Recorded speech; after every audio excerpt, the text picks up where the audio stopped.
दोस्तों, वैसे तो आप जानते ही हैं कि भारत में धार्मिक आस्था और विश्वास की जड़ें कितनी गहरी हैं। ये सब आस्था और विश्वास ऐसे ही नहीं है, इनके पीछे कई रहस्य छिपे हैं जो हजारों सालों से आज तक कायम हैं। आज हम आपको एक ऐसे रहस्य के बारे में बताने जा रहे हैं जिसे जानकर आप आश्चर्यचकित रह जाएंगे।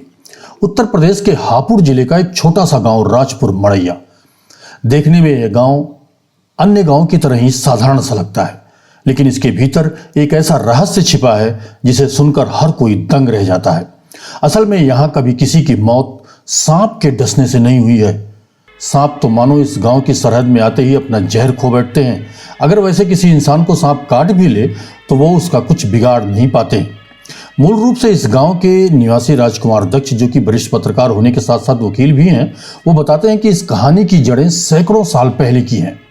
उनके पिता मंगलू सिंह प्रजापति, दादा सरदार मन्नू सिंह और गांव के एक अन्य बुजुर्ग बताते थे कि एक समय यहाँ सांपों से लोग परेशान रहते थे।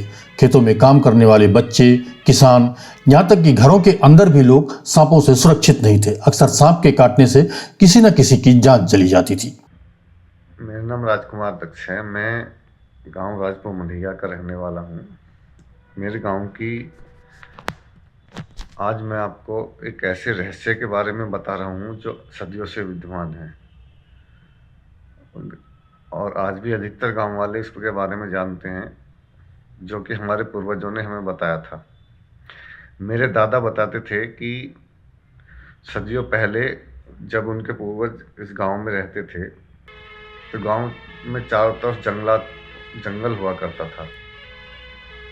बीच में गांव था, कुछ खेती की ज़मीन हुआ करती थी, उसी से खेती करके लोग अपना गुजारा करते थे। गांव के बाहरी हिस्से पे एक तालाब था जो कि आज भी है। वहाँ बहुत बड़ी संख्या में सांप रहते थे। इनसे जब भी लोग पानी लेने जाते थे या वो गांव में रात में घुस आते थे सांप, किसी न किसी के काटने से अक्सर मौत होती रहती थी। लोग बहुत परेशान थे। ऐसे ही समय बीत रहा था। गांव वाले इससे तंग आ गए थे। तभी एक दिन एक साधु बाबा का आगमन हुआ। वे गांव से कुछ दूर स्थित जोहड़ के किनारे कुटिया बनाकर रहने लगे। साधु बाबा का व्यक्तित्व बहुत ही रहस्यमय था। वो भगवान शिव के भक्त थे और अधिकतर समय ध्यान और साधना में लीन रहते थे। किसी से बात नहीं करते थे। कोई उनके पास जाने की कोशिश करता था तो अजीब तरह की हरकतें करने लगते थे। उनके चेहरे पर एक अद्भुत तेज था जिससे लोग उनके करीब जाने से झिझकते थे। उनकी अजीब हरकतों को देखकर लोग उनको बावला बाबा कहने लगे।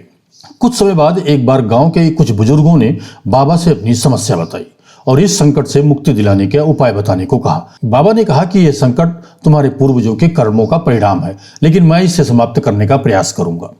इसके बाद बाबा ने 3 दिन और 3 रातों तक मंदिर के पास साधना की। कहते हैं कि चौथी रात बाबा ने एक विशाल नाग को मंदिर के पास देखा। यह नाग मानो हर सांप का राजा था। साधु बाबा और नाग के बीच कुछ मूक संवाद हुआ। सुबह होते ही बाबा ने गांव वालों को बुलाया और कहा कि मैंने इन सांपों को आदेश दिया है कि वह इस गांव के किसी भी किसान का अहित न करें। सांपों के राजा ने आश्वासन दिया है कि अब इस गांव के खेड़े में किसी भी सांप के काटने से जहर नहीं चढ़ेगा, अर्थात किसी की मृत्यु नहीं होगी। साथ ही मैंने गांव के पूरे खेड़े को मंत्रों से कील दिया है। यह वरदान सदियों तक प्रभावी रहेगा। परेशान होकर गांव के कई लोग उनके पास पहुंचे और उनसे अपनी समस्या का समाधान करने की प्रार्थना की। उन्होंने कहा, ठीक है, मैं इसके लिए कुछ करता हूँ।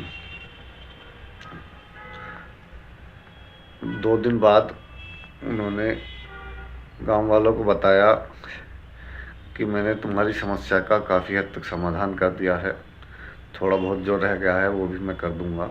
उस दिन के बाद से गांव में सांपों के काटने से किसी की जान जाने का सिलसिला खत्म हो गया। यह स्थान आज भी है जहां साधु बाबा की कुटिया थी। गांव के लोग इस चमत्कार को साधु बाबा का आशीर्वाद मानते हैं।